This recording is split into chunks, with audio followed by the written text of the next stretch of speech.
It's time to Lizardskin. Primed entire floor, the roof, and I'm going to use Lizardskin sound control and heat control. First you apply the sound, then you apply the heat in some somewhat thick layers, and I kind of wanted to get a before and after sound, so let's see.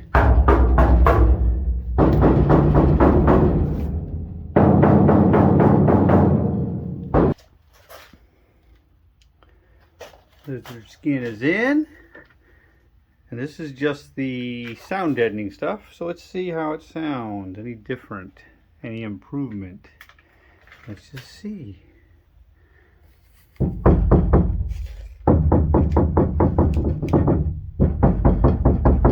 This is a before.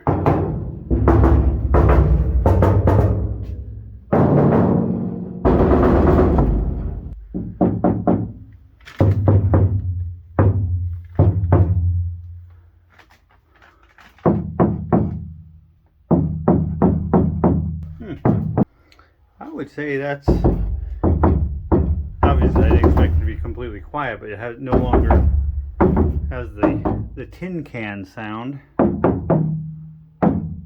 It used to just keep going. I think I would play these next together, but it's pretty good.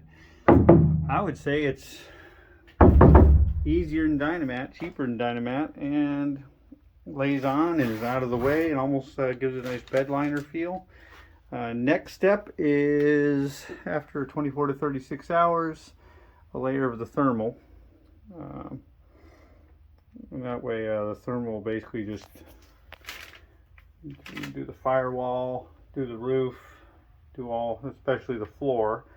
I actually laid the sound deadening much heavier on the back wall and on the roof and on the front firewall, and I only did one layer since the whole gallon, in fact, took a gallon to do all this, and I was running a little low, so I really didn't want to waste any more on the floor since we are going to have carpet in here. Figure that'll at least seal it and give it a little deadening, plus after you add the carpet and the carpet pad, it should be completely fine, but not too bad so far.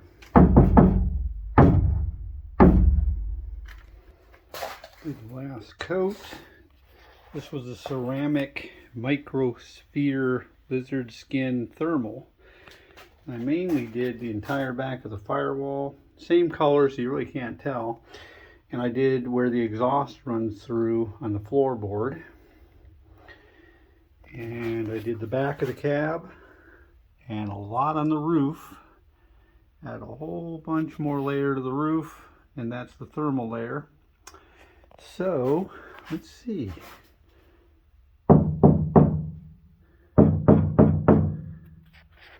Sounds pretty good. This is a before.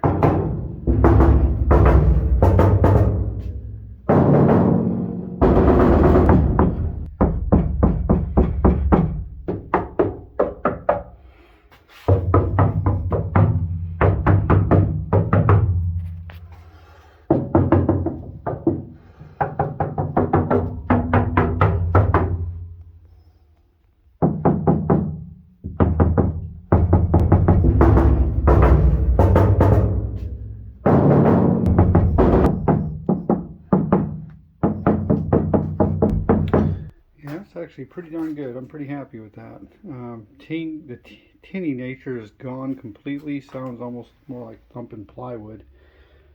Well, we'll see. At least it's sound deadened, insulated.